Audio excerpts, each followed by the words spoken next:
Good afternoon, everyone. My name is Brad Albert. I'll be the host this afternoon, and just want to thank everybody for coming. Today we celebrate 100 years of this building that we're sitting in today. And we're so happy you're here. We have a wonderful program in store for you. And the Sousa Tribute Band will be back with more numbers later. So with that, I'd like to introduce Councilmember Travis Payton, who will come up for an official vote.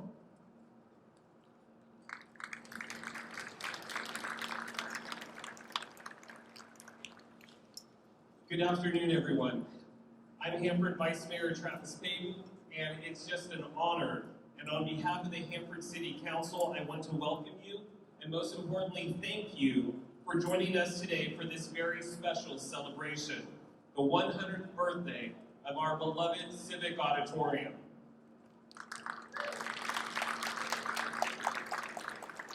This building holds a century's worth of memories like many of you.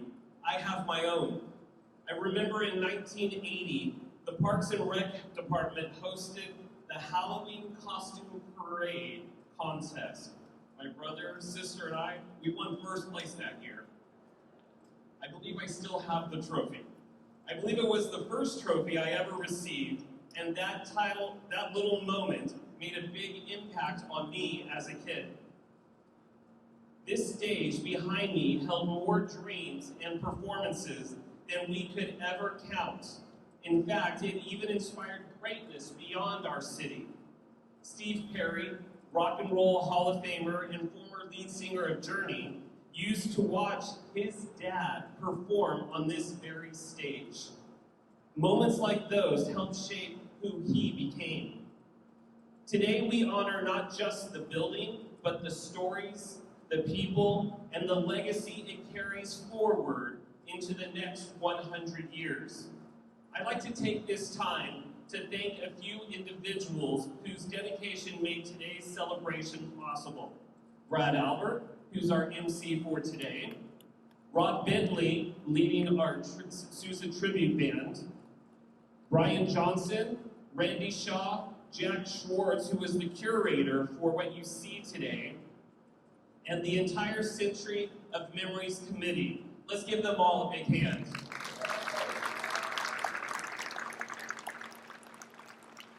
I also would like to thank our sponsors for sponsoring this event.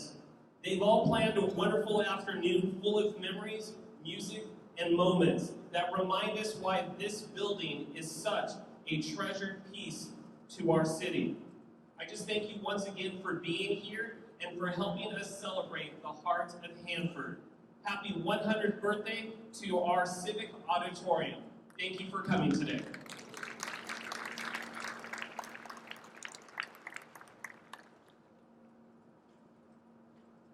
Thank you, Travis. Ask everyone to stand at this time, please. It's my honor to introduce to you Pastor Jeff Milhan from the First Baptist Church of Hanford, who will deliver our invocation.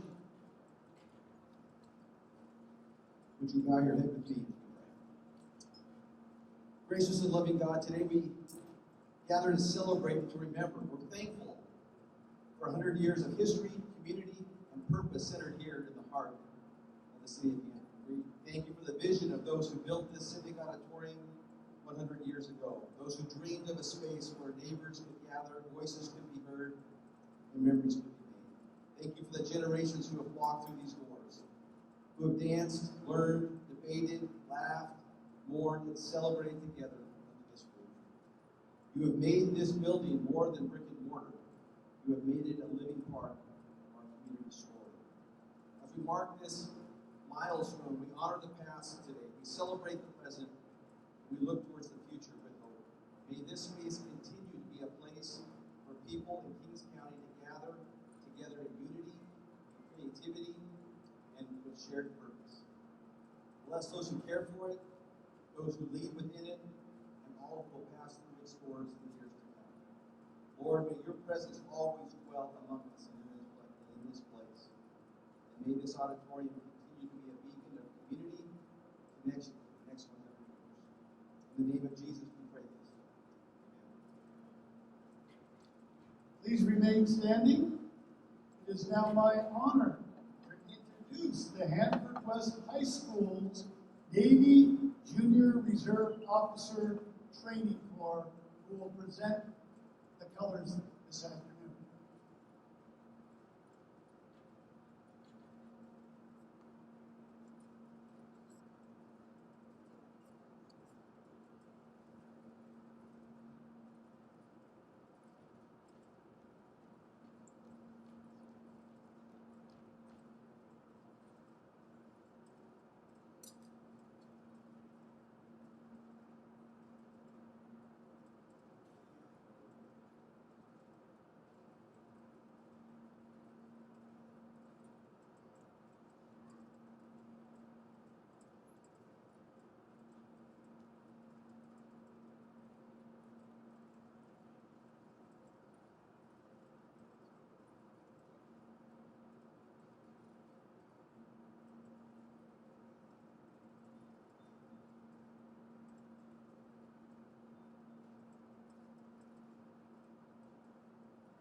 And now it is my pleasure to introduce Courtney McGee. Courtney, come right over here.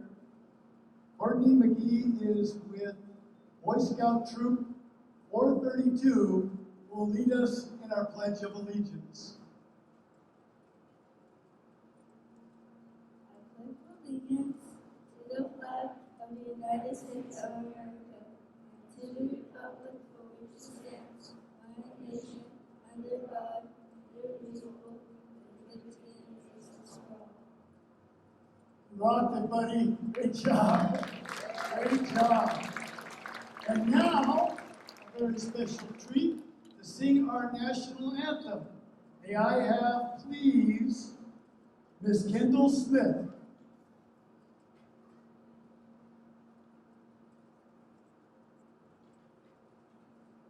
Oh, say, can you see by the dawn's early light what so proudly we hailed at the twilight's last gleam, whose broad stripes and bright stars through the perilous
surprised we still have windows in here.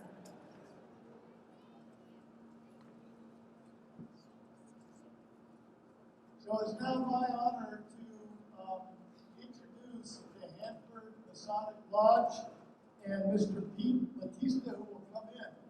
The Masons were very much involved in the construction of this building 100 years ago. He will come up and give us a brief summary of the Masons and their role in this building. Mr. Batista, please.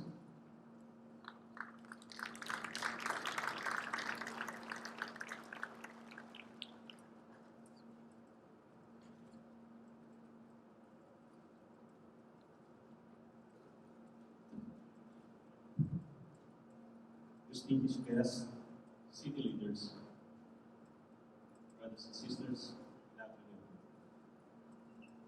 On behalf of the Hanford Masonic Lodge number 279, it is an honor to join you in celebrating the 100th anniversary of the Hanford Civic Auditorium, a place that has stood for a century as a symbol of civic pride and community spirit.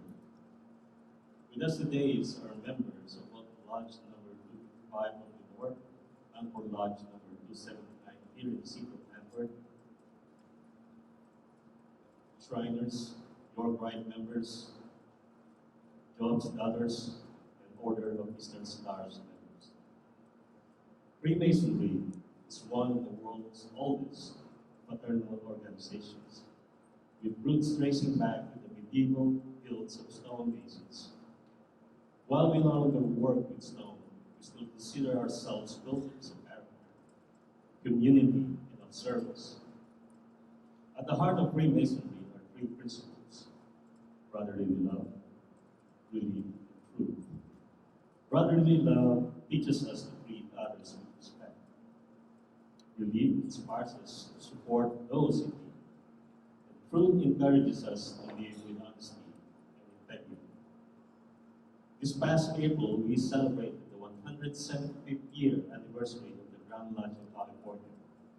That same Grand Lodge had the honor of conducting the cornerstone ceremony here in 1925. Over the decades, California Masons have donated more than $2 billion to charitable causes, from children's hospitals and disaster relief to scholarships and elder care. To put that into perspective, if we try to count to 2 billion out loud, it would take over 60 years counting 100% without stop. That is the scale of the impact Masons have had across the state. A vital part of our charitable work includes our Masonic Homes of California, which serve as a residence for senior Masons and their families. We operate 2 locations, one in Union City in Northern California, and the other in West Covina, in Southern California. These campuses provide assisted living, skilled nursing, memory care, and retirement community services. They reflect our deep commitment to ensuring that our aging members and their loved ones are supported with dignity and compassion. Locally, Hanford Lodge number 279 has had a long history of giving back. We have been part of the city's story for over a century, with members who have served as educators, veterans, public officials, and community leaders. One of our proudest efforts is our ongoing support for local students. Every year, we award scholarships to graduating seniors from each of the high schools in the Hanford Joint Union High School District. But we do not stop there. We continue to support many of them throughout college, providing financial help to ensure they succeed. Earlier this year, we also had the privilege of honoring the Educators of the Year at our Armada School Board meeting. We know that a strong community starts with strong schools. And it was our pleasure to recognize those who dedicate their lives shaping future generations. Freemasonry's reach extends well beyond our lodge. The Masonic family includes appendant bodies such as the Scottish Rite, the York Rite, which offers members opportunities for deeper personal and philosophical growth. The Scottish Rite, in addition to its Masonic teachings, also supports one of our most impactful community programs, the Scottish Rite Childhood Language Center. These centers provide free therapy and services to children with speech and language disorders, helping them communicate and succeed in school and in life. These services are offered but not lost to families, making a life-changing difference for many children throughout the state. The York Rite bodies include the Royal Ark Masons, who preserve some of Freemasonry's most ancient traditions and teachings. Royal Ark Masons are also active in philanthropy, particularly in supporting medical research and educational scholarships. Their mission is to advance knowledge, deepen spiritual understanding, and give back to society through service and charity. Another major body within the Masonic family is the Shriners, well known for their iconic red messes and community parades, but even more so for the incredible work they do through Shriners Hospitals for Children. These hospitals provide world-class care to children facing orthopedic conditions, spinal cord injuries, burns, and cleft lip and palate, all regardless of a family's ability to pay.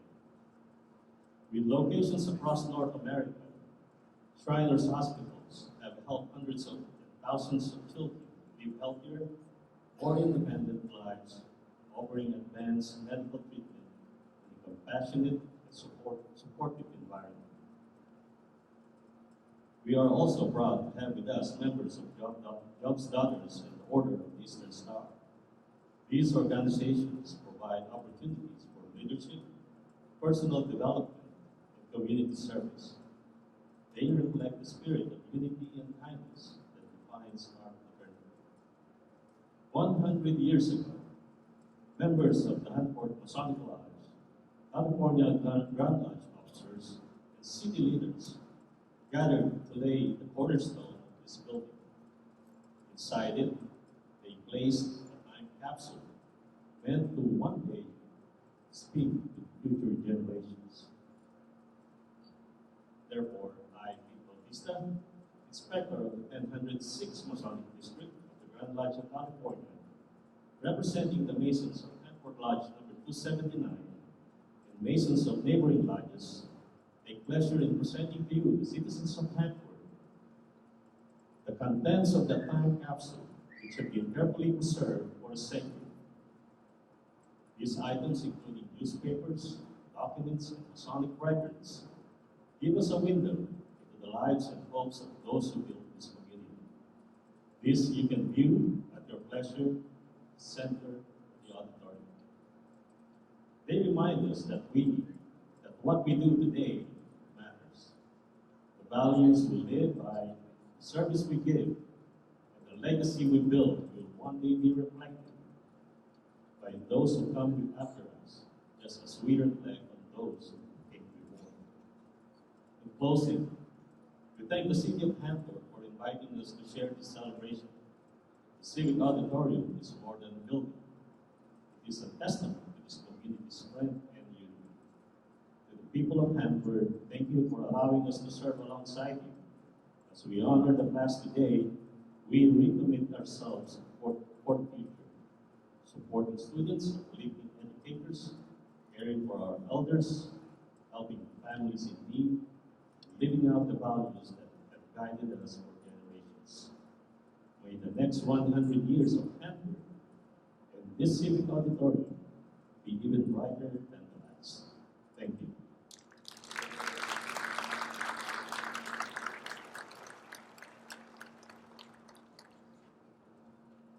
And now, I am going to pass it back to Mr. Rob Bentley and the Sousa Tribute Band.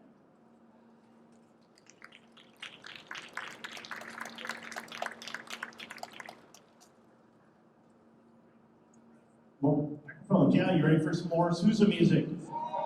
All right. You're in for a treat.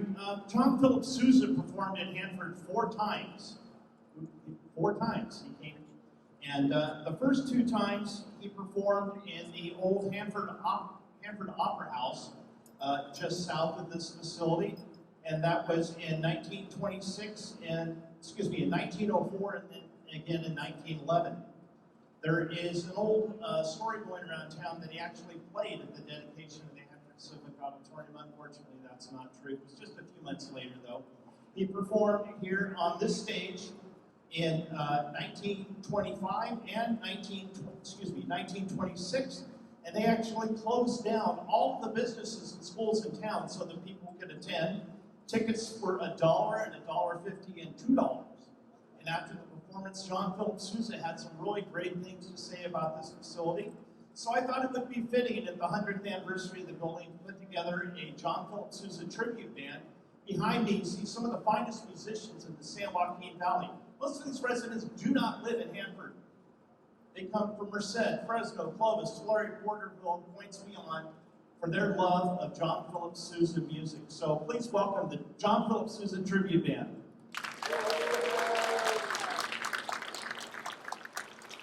The first selection that we played at the opening of the program was called The Thunder, and I'm going to tell a little story about each of the songs, and really the only story I have about The Thunder is it was Mrs. Sousa's favorite song.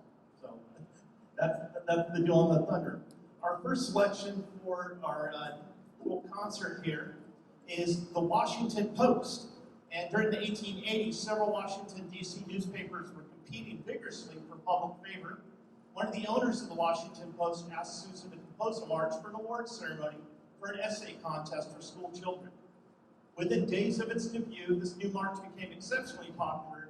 The march happened to be admirably suited to the new two-step dance that was just being introduced. Next to the Stars and Stripes, it's Sousa's most widely known march. Please enjoy this performance of the Washington Post.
When we were preparing for this concert, I asked the band, what are your favorite Sousa marches? And I had them vote on their favorite Sousa marches. And then I decided to pick one. And one of my favorites, it's kind of new to a lot of people. And I chose it because it was written in 1925. So I thought that was a fitting reason to select it. And this march is called the National Game. John Philip Sousa loved baseball. In fact, the band had his own team, and they would often challenge teams for the communities they performed in, playing other teams from local towns, military groups, and even semi-pro organizations. The Sousa baseball team did very well, winning most of their games. As the band grew in size, Sousa's band was able to field 2 teams, usually having games of the woodwinds versus the brass section. Upon the National League's 50th anniversary, the commissioner asked Sousa to compose a new march. And this song was given the title, The National Game.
Fun one. That's definitely a fun one. Our third selection is called El Capitan. It was written in 1896, and it was performed at Admiral Dewey's Victory Parade in New York on September 30th, 1899, celebrating the end of the American War as a matter of sentiment, because it was played on Dewey's warship Olympia as it sailed out of Mears Bay on the way to Manila. This is El Capitan.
Oh, wow, what a great job.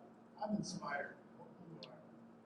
Now my honor to pass it over to Councilmember Mark Kyrus, who will be coming forward with the proclamations and with his fellow council members. Mr. Mark Kyrus.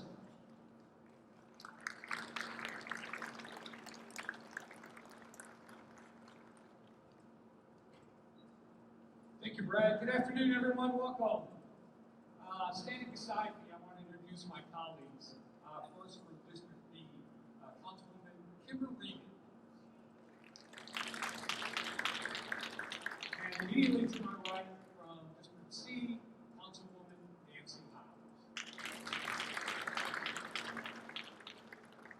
We're going to go a little bit of reverse order. I've got a bunch of proclamations here and stuff. I won't bore you and read them all. It'll take a long, long time. So I'm just going to give you little highlights of each of those. But first and foremost, again, welcome. Thank you for attending. This is just amazing for our community. So we'll start in kind of reverse order. We'll start with the federal side of things first. So on June 6th, our Honorable Congressman David Valadao presented a congressional record to the 119th Congress. And I won't read the whole thing to you, it's quite long. But there's some highlights here that I just wanted to touch on. And it says, Mr. Speaker, I rise today to recognize the Hanford Civic Auditorium and their 100th anniversary. For the past century, this iconic building has stood as a symbol of Hanford, California, rich history, architectural heritage, and cultural identity. And so on behalf of Congressman Valadao, we have this record that we've submitted to Brad, and thank the Congressman for taking time. Next, before we get into the local stuff, I'd like to introduce the district representative for Senator Melissa Hurtado, and that's Victor Chavarin Jr. He's going to come up and offer his comments.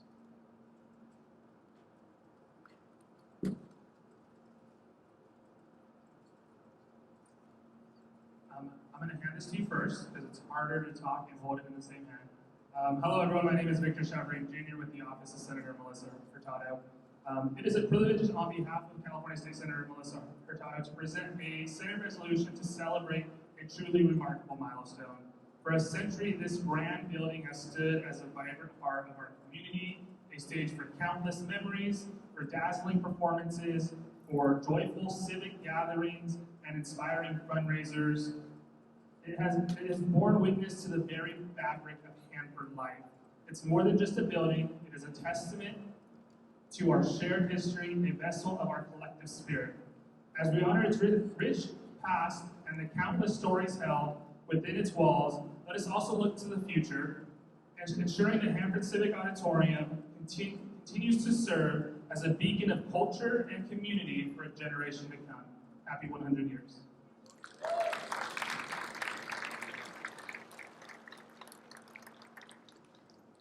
Thank you, Victor. Appreciate that. Next, we'll go on to we did reverse order because I'm going to read the Hanford proclamation last. We received a proclamation here from the Kings County Board of Supervisors, and before I give any highlights of that, I'd like to have please stand Mr. Joe Neps and his wife Kathy. They're here with us today. Supervisor Neps, thank you for being here. We've built a great relationship over the years, and it's wonderful to have you here and celebrating with us. There were some highlights on this proclamation that kind of caught my eye. It said in 1923, a bond for $190,000 was approved for the construction of the Civic Auditorium. $190,000. Could you imagine what this building would cost today? Kind of shows you what, even though back then $190,000 was a lot of money, but it could show what community could do together to build this beautiful building, and we're here to celebrate it today. So, Supervisor Neps, on behalf of the City Council, thank you to the Board of Supervisors for your presence today and this proclamation tonight.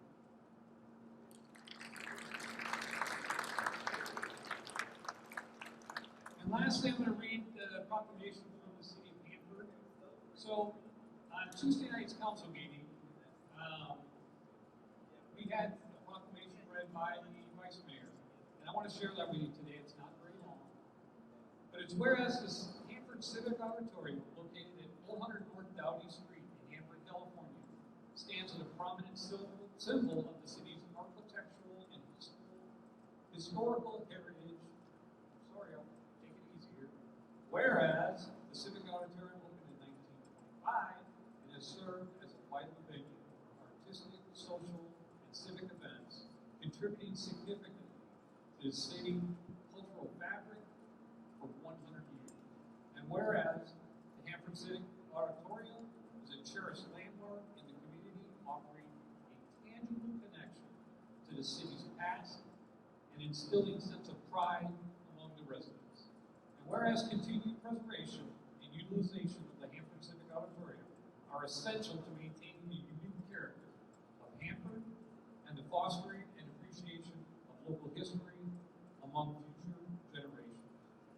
And now there be it proclaimed that the Hanford City Council hereby proclaims and designates the Hanford Civic Auditorium a local, historical, and cultural landmark, recognizing its enduring legacy, celebrating the 100th anniversary of the Hanford Civic Auditorium. Be it further resolved that heartfelt appreciation is extended to all those who have been a part of preserving this treasured community asset for the benefit and enjoyment of current and future generations. Signed June 3rd, 2025 by all the council members.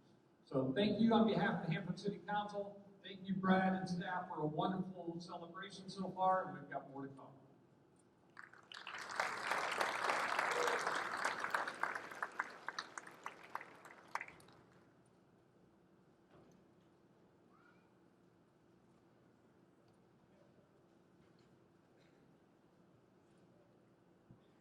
Thank you, Council. So, we have been working on this, believe it or not, for about 3 months.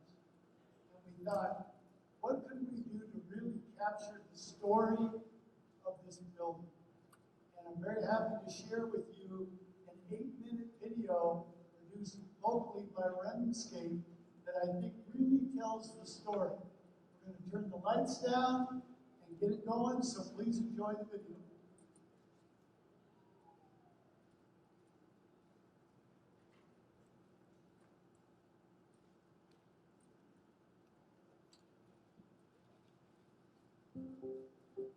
In the heart of historic downtown Hanford, California, stands a century-old treasure, the Hanford Civic Auditorium, a true architectural gem. This iconic building has watched generations come and go, its timeless design echoing the spirit and pride of the community. For 100 years, it has served as a gathering place, a stage, a symbol, and a beacon of culture and beauty in the city it calls home. The Civic Auditorium is probably the most important building in town. They spent over $200,000, and so back in those days, that's over $3 million in today's money. So you can imagine a town would had maybe 5,000 population. That's a lot of money to spend and commit to. People wanted something somewhat extravagant for their building since they're spending that kind of money. They wanted something to be proud of, and they got it. The Hanford had a large English population in its early days, and that kind of still, the lineage of that still wanted that, the nice designs, kind of European influences on the design. I think it was a novel approach at the time to dress up the downtown area and give it a centerpiece for activity. You look around the other communities in the valley, there's really no structure like this. Civic wasn't just an entertainment venue. It also housed all the city offices, later on the police department, even the engineers for public works. At one time, believe it or not, all the services were here. The Civic Auditorium was part of a grand plan for this park to have a central city square. It is, but it never got completely built out because of the Depression. The Hanford Civic Auditorium was the city's largest public investment at the time, completed in 1925, just before the Great Depression took hold. Though plans for further development around Civic Park halted by 1930, with only landmarks like the Hanford Fox Theater and Superior Dairy following, the auditorium endured, standing as a proud symbol of the city's ambition and resilience. It became the center of the city. It's been remodeled and changed over the years, but it's still used for the same purpose, and it serves its purpose as well and looks good. And so I'm sure the city fathers would be still very happy how we're making use of it. It's a beautiful building. When people that I know come to Hanford for the first time and I bring them downtown, they're like, what is that place? I can't really think of any other place that's like this, where this building sits out over a beautiful park, looks across, you see the original courthouse, the original jail, and it's all part of the ambiance of the place. When people come visit Hanford, they always end up taking a picture of this. The Civic is very well built. It has a lot of iron. When they used to use hot rivets, they've riveted those things together. It has steel throughout the building that goes all the way through down in the foundation. Very classic design principles put into the building, which obviously outlasts the test of time. The Hanford Civic Auditorium not only exemplified the advancements of modern architecture, but blended pieces of the city's history as well. There's a clock on the front of this building. Most people don't know that that clock actually was initially installed on the grammar school that existed on this site that was demolished to build this building. And so the clock tower of the grammar school had a Seth Thomas clock. And it was wound once a week. It had a weight that would come down several stories. And when this building was constructed, they took that clock, put it into this building, and so it's still in operation today. With its proximity to the local train station, the Civic Auditorium began to draw prominent entertainers and leaders of the time. Many of the entertainers traveled between San Francisco and LA, and they would find a convenient stop here in Hanford. Back in the day, they had some of the top big band and jazz players come and perform there. When they had dances in the Civic, it was a packed house. It was a big deal. Eleanor Roosevelt, she was a very well-spoken first lady. She made an appearance here and did a speech. That is something that people need to understand how significant the building was for the day. Just the scope and the size of this building allowed for big planning for big events. And you have the population and the feet and the seats to fill it. Throughout the year, this building is always being used for something. Always some event, some activity. It is a great facility to be available for the community. It's used constantly. There's pretty much, there's a waiting list for main events for the weekends that are a year in advance. That just tells that there's a demand for it and that people enjoy it. Today, the Hanford Civic Auditorium continues to serve as a centerpiece for the community, hosting a wide range of events, from weddings, quinceañeras, recitals, and galas to fundraisers, performances, and community gatherings. It also provides a beautiful backdrop for concerts, ceremonies, symphonies, photo shoots, and most notably, the popular Thursday night marketplace. In the last few years, the Civic has served as the center of a vibrant event that has quickly become a holiday tradition.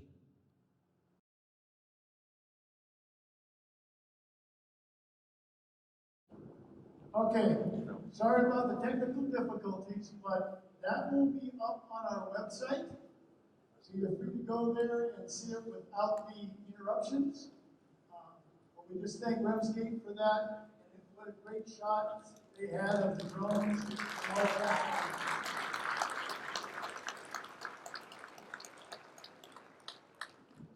Okay, I know it's warm. We're doing our best. For closing remarks now, and I'll make it quick. Around the building inside, you'll see a lot of different artifacts. And I just ask that when we're done, we do the birthday song and have a piece of cake, that you'll go and you'll take a look at the pictures and the artifacts. As the Masons pointed out, the middle two cases are the contents of the time capsule from 100 years ago. And you'll see coins, newspapers, that type of thing there. Also, on the very back table, when you go out, we are soliciting input as you go into the next 100-year time capsule. So what will folks think of us in 2026 and then 2126? They're like, you go automobiles? Like, what are those? Right? So we solicit your input for that. Over on the east wall, we have artifacts from police and fire. And across the back here, some of the pictures of Eleanor Roosevelt, the Civic building over time. And also 2 videos playing in the back that were actually when they took the time capsules out of the cornerstone.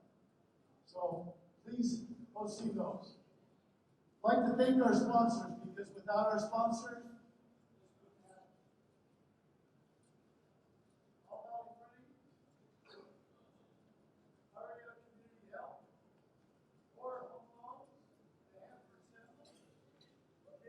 Second, Main Street Hanford, purified water and ice, Remscape, renewable solar, and the Shark Family. So big round of applause.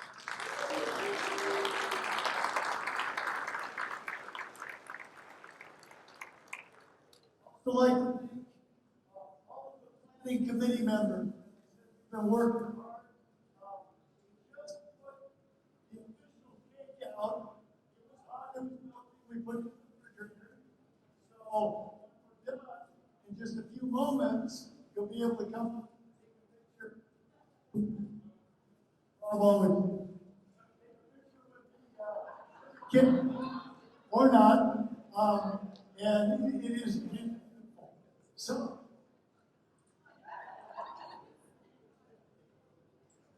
I pass it back to you, sir. Thank you. And as a member of the committee, I'd like to thank Brad and the rest of the city staff for helping put this event together. We met for months. We are ready for a very exciting moment. See those flags on your tables? We are going to play the Stars and Stripes forever, but as usual, I'm going to put my teacher hat back on, even though I'm technically on summer vacation. And I'd like to tell you a little bit about the Stars and Stripes forever. You might learn something that you didn't know. With the possible exception of the Star Spangled Banner, no musical composition has done more to arouse the patriotic spirit of America than this. John Philip Sousa's most beloved composition, the Stars and Stripes Forever. Symbolic of flag waving in general, it's been used with considerable effectiveness to generate patriotic feeling ever since its introduction to Philadelphia on May 14, 1897. It's found its place in history, and there was a vigorous response wherever it was performed, and audiences began to rise as though it were the national anthem. With the passing years, the march has endeared itself to the American people. The sight of Sousa conducting his own great band in this, his most glorious composition, always triggered an emotional response. The piece was expected and sometimes openly demanded at every concert of John Philip Sousa's band. Many of the former Sousa band members have stated that they could not recall a concert in which it was not played, and that they too were inspired by looking into the misty eyes of those in the audience. That the players never tired of it is surely a measure of its greatness. By almost any musical standard, the Stars and Stripes Forever is a masterpiece, even without its patriotic significance. By virtue of the patriotic significance, is the most popular march ever written, and its popularity by no means is limited to the United States. Abroad, it has always symbolized America. It has been recorded more than any other composition ever written. We now close our performance with John Philip Sousa's Stars and Stripes Forever, and we ask you to join us in flag waving. Thank you.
Thank you very much.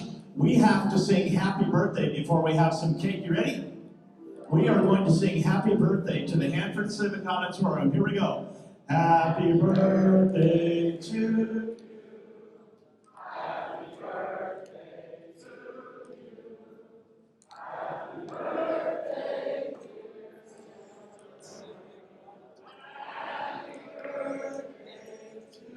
to you. Thank you very much for coming.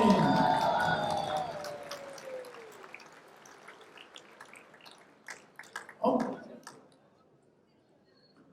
This mic does not fit me, so I'll stand in the middle. We will have the ceremonial cutting of the official cake. It kind of came in, it was melting, so we had it in the refrigerator. We actually have a replica of the Civic Auditorium over there.